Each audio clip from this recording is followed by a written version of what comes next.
네, 오늘 아침에 믿음과 지혜라는 제목으로 말씀 나누도록 하겠습니다. 이 세상에서 가장 변하기 어려운 것 중에 하나가 사람이 변하는 것이라고 생각을 합니다. 그래서 3살 버릇 80까지 간다라는 속담이 있죠. 그런데 이렇게 변하기 어려운 사람도 변화시키는 놀라운 힘이 있습니다. 바로 죽음에서 다시 살아나신 예수님을 개인적으로 만날 때 그 사람의 삶이 변화합니다. 오늘 성경 야고보서의 저자인 야고보도 예수님을 인격적으로 만나 경험을 한 사람 중에 하나입니다. 야고보서 1장 1절에 하나님과 주 예수 그리스도의 종 야고보는 흩어져 있는 12지파에게 문안하노라고 말을 하고 있습니다. 신약 성경에는 야고보라는 이름을 가진 인물이 2명 등장합니다. 한 사람은 예수님의 12제자 중 한 명이고 다른 한 사람은 예수님의 친동생입니다. 오늘 설교 본문의 저자인 야고보는 바로 예수님의 동생입니다. 이 야고보서가 기록될 당시 제자 야고보는 이미 순교한 상태였습니다. 예수님의 동생 야고보에게는 특별한 점이 있죠. 그는 예수님을 형으로 여기며 함께 자란 사람입니다. 그래서 예수님이 하나님의 아들이라고 말씀하실 때 야고보는 예수님이 제정신이 아니라고 생각했습니다. 자신과 함께 먹고 자란 형이 평범한 사람이라는 것을 분명히 알고 있었기에 그 형이 자신을 믿어야 영원한 생명을 얻는다고 말하는 것을 도저히 이해할 수가 없었습니다. 야고보뿐만 아니라 예수님의 다른 형제 자매들도 예수님의 말씀을 믿지 못했죠. 그러나 야고보는 죽음을 이기시고 다시 살아나신 예수님을 직접 만나고 나서 그의 삶이 완전히 변화됩니다. 이제 그는 예수님을 믿는다는 이유로 핍박을 받아도 전혀 두렵지 않는 사람이 되었습니다. 그리고 핍박으로 인해 흩어진 성도들을 격려하는 편지를 쓰게 되죠. 그 편지가 바로 우리가 지금 보고 있는 야고보서입니다. 야고보는 자신을 하나님과 주 예수 그리스도의 종이라고 소개하고 있습니다. 예수님을 제대로 믿고 만나게 된 이후 그는 더 이상 예수님을 단순한 형으로 보지 않고 있죠. 이제 예수님은 그의 주님이시며 자신을 구원하신 구세주입니다. 그리고 자신은 그분의 종입니다. 마치 퍼즐이나 가구 건물을 만들 때 각 부품이 제자리를 찾아야 안정되고 보기 좋은 것처럼 야고보의 삶도 이제 균형을 찾게 된 것이죠. 오늘 이 자리에 모인 우리에게 묻고 싶은 게 있습니다. 하나님은 우리에게 어떤 분인가? 예수님은 우리에게 어떤 분이신가요? 우리는 하나님과 예수님을 주님으로 모시는 귀한 종이 되기를 소원합니다. 종, 노예인데요. 종이라는 표현이 다소 사실 불편하게 느껴질 수도 있습니다. 하나님의 자녀나 예수님의 형제라고 하면 더 좋을 것 같은데 왜 야고보는 굳이 종이라는 단어를 사용했을까요? 야고보도 다른 표현을 사용할 수 있었지만 그가 자신을 종이라고 표현한 것은 예수님의 십자가의 죽음에 대한 깊은 감사의 표현이며 이제는 하나님과 예수님이 원하시는 삶을 살겠다는 헌신의 고백입니다. 정치인들도 종의 표현을 강조하면서 선거 때마다 국민의 종이 되겠습니다, 시민의 종이 되겠습니다 라는 표현을 사용하죠. 이처럼 예수님의 종으로 살기로 결심한 야고보는 예수님을 믿는 사람들에게 편지를 보냈습니다. 이 편지를 받은 대상이 1절에 나와 있지요. 바로 흩어져 있는 12지파입니다. 12지파는 이스라엘의 12부족을 의미하는데요, 곧 이스라엘 민족을 가르치고 있습니다. 그렇다면 왜 야고보는 이스라엘을 민족에게라고 하는 표현 대신에 12지파를 사용했을까요? 그것은 흩어져 있는 이라는 표현을 강조하고 싶어서입니다. 지금 흩어진 사람들은 이스라엘 민족 전체가 아니라 예수님을 믿는다는 이유로 이스라엘 땅에서 핍박을 받아 흐트러진 피난간 그리스도인들입니다. 야고보는 이 기독교인이 된 유대인으로서의 정체성을 부정하지는 않았습니다. 그러나 이제는 단순한 유대인 그 이상의 정체성이 그들에게 생겼죠. 바로 예수님을 믿는 이유로 뿔뿔이 흩어진 하나님의 백성이라는 정체성을 말해주고 있습니다. 미국에 살고 있는 대부분의 사람들은 그들의 조상들의 나라에서 이민 온 사람들입니다. 시간이 지나면서 그들은 조상들의 나라를 잊고 미국인으로 살아가게 됩니다. 하지만 예수님을 믿는 사람들은 어느 나라에 살든지 하나님의 백성이라는 그 정체성을 잊지 말자라는 거죠. 우리가 미국 땅에 살아가며 미국의 법을 지키고 있지만 동시에 하나님의 법을 지켜야 하는 하나님의 백성입니다. 야고보는 예수님을 믿는다는 이유로 핍박을 받아 다른 나라로 피난 가서 살아가는 지금 이 사람들에게 그들이 하나님께서 친히 택하신 하나님의 백성임을 기억하라고 말하고 있습니다. 그리고 예수님을 믿음으로 구원을 받은 하나님의 백성으로서 그럼 그 피난 간 곳에서 어떻게 살아야 할지를 말해주고 있죠. 바로 야고보서 1장 2절과 3절입니다. 내 형제들아, 너희가 여러 가지 시험을 만나거든 온전히 기쁘게 여기라. 이는 너희 믿음의 시련이 인내를 만들어내는 줄을 너희가 알미라. 전쟁을 피해 다른 나라로 피나간 사람들의 삶은 결코 편하지 않습니다. 언어와 문화가 다른 곳에서 살아가는 어려움이 있고 신분 문제가 해결되기 전까지는 정신적으로 큰 고통을 겪게 됩니다. 본문에 등장하는 초대교회의 기독교인들은 복음 때문에 다른 나라로 피난을 가서 우리 현대에 있는 그 지금보다 더 심한 차별과 고난 속에서 살아야 했습니다. 야고보는 지금 복음 때문에 외국에 흩어진 유대인 기독교인들에게 그들이 피할 수 없는 여러 가지 시험을 당할 때 그것들을 피할 수 없다면 오히려 온전히 기쁘게 받아들이라고 말합니다. 우리도 흩어져 살고 있는 하나님의 백성인데 여러분은 어떤 환경에 처해 있습니까? 오늘 본문의 사람들은 자신들의 선택으로 외국에 피난 온 사람들이 아니에요. 어쩔 수 없는 상황이었습니다.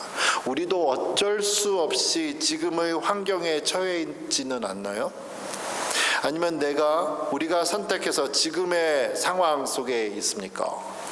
내가 선택한 상황이든 어쩔 수 없는 그 상황이든 우리는 그 상황을 쉽게 바꿀 수가 없습니다. 바울은 우리가 이 상황을 바꿀 수가 없다면 그것을 더할 나위 없는 기쁨으로 여기라고 말하고 있는 겁니다. 야고보는 계속해서 왜 우리가 지금 당하는 이 어려움을 기쁘게 받아야 하는지를 3절에서 설명하죠. 바로 이러한 믿음의 시련이 인내를 만들어내기 때문입니다. 그렇다면 우리 삶에서 인내는 왜 필요하죠? 우리가 무엇을 하든 그 결과를 보기 위해서는 기다림이 필요합니다. 라면을 끓여 먹어도 3분이라는 인내가 필요하죠. 정말 배가 고플 때는 그 3분조차도 너무 길게 느껴집니다. 그러나 기다림이 길면 길수록 우리는 더 귀한 것을 얻게 됩니다.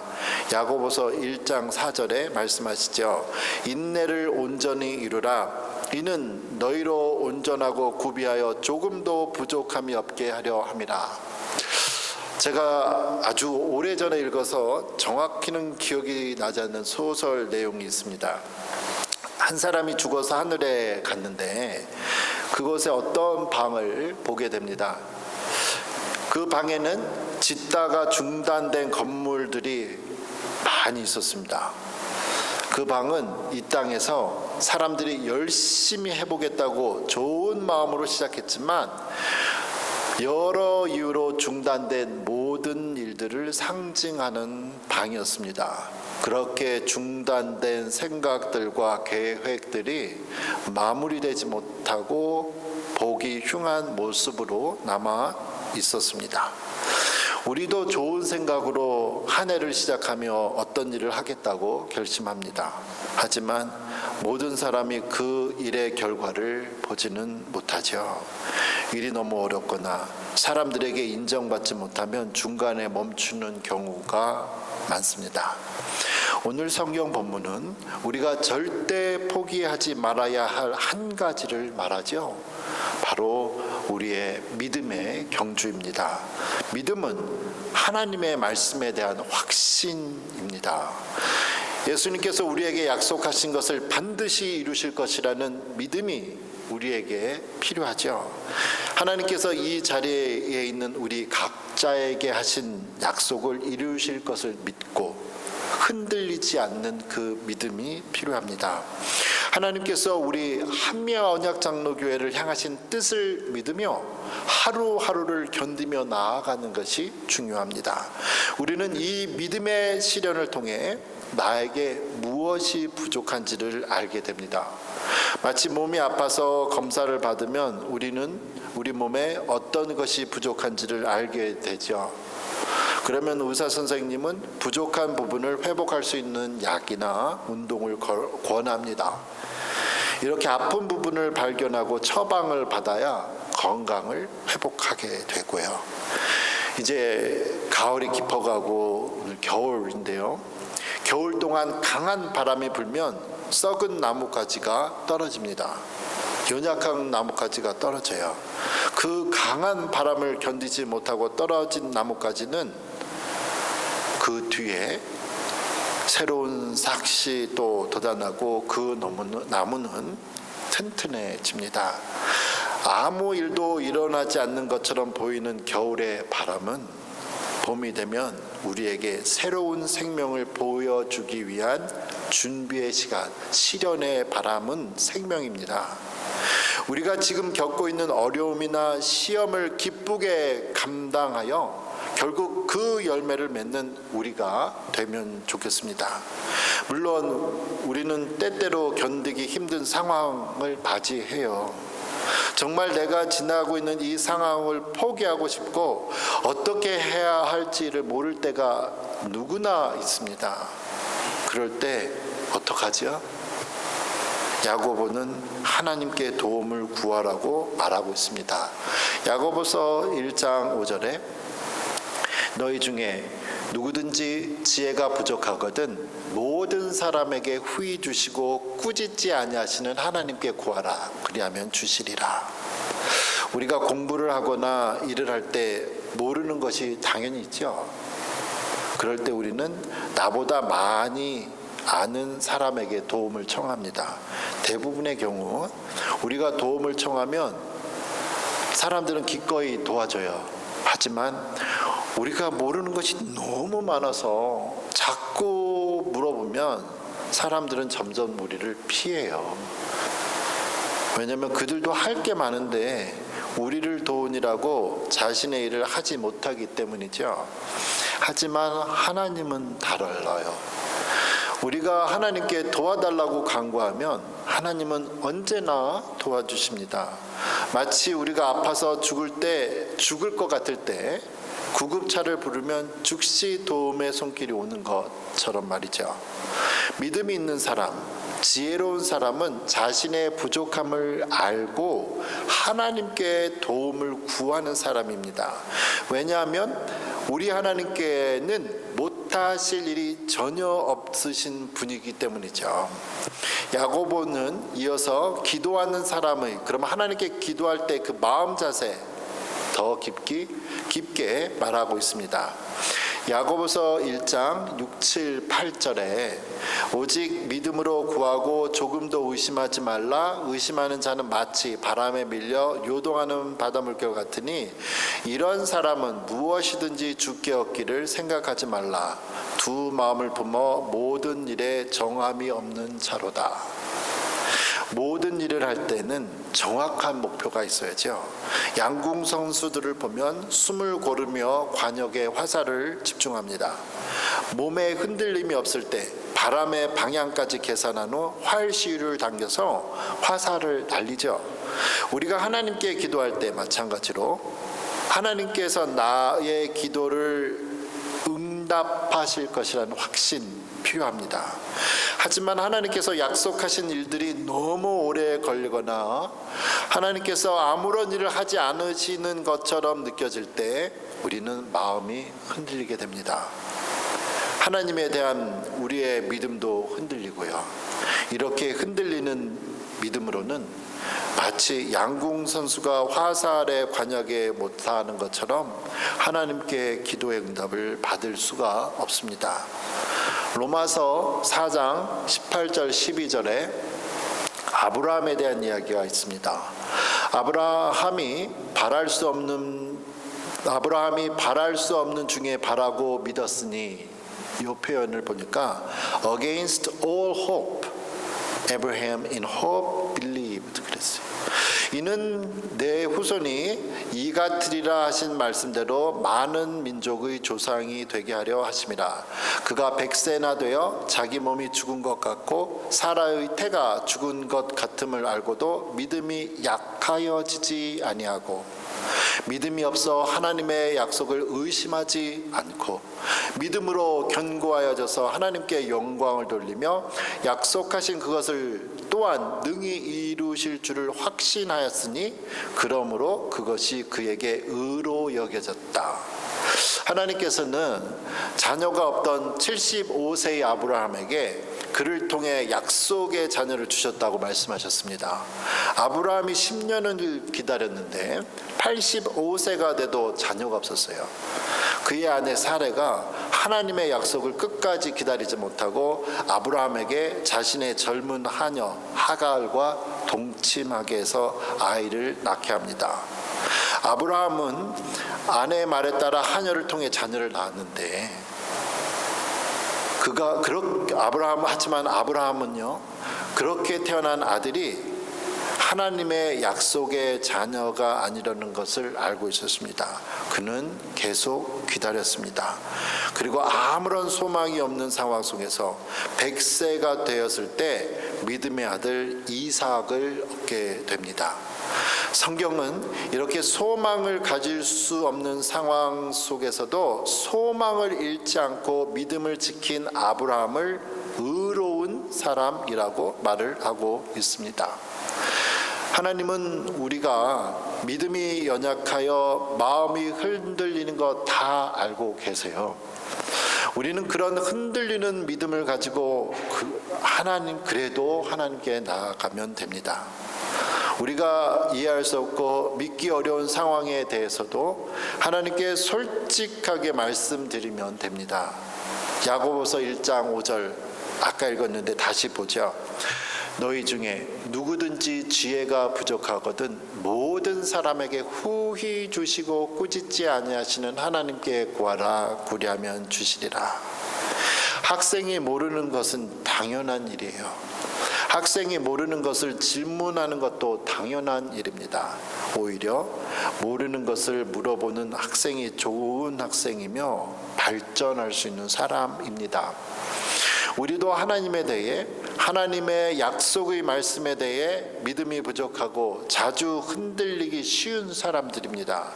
믿음이 있는 사람은 자신의 믿음 없음과 연약함을 인정하고 하나님께 나아가 제발 좀 도와달라고 간구하는 사람이 믿음의 사람이에요.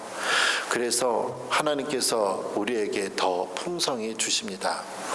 우리의 믿음 생활이 때로는 이해가 되지 않고 포기하고 싶을 때도 있습니다. 그럴 때마다 성경 말씀을 생각하십시오. 기쁘게 여겨라, consider라는 표현이 있는데 하나님을 생각하면 감사가 나옵니다. 그 감사하는 마음으로 오늘 우리의 삶이 기뻐할 수 있기를 원합니다. 영어로 생각하다는 think죠. think와 감사를 나타내는 이 thank는 같은 언어, 이 root word가 언어 말의 그 근원이 같은 거예요. think 하다 보니까 감사가 나오는 거예요. 힘이 될수록 더욱 하나님을 생각하고 찾고 하나님께 감사의 기도를 드리는 지혜로운 주의 백성들 되시기를 축원합니다. 아멘.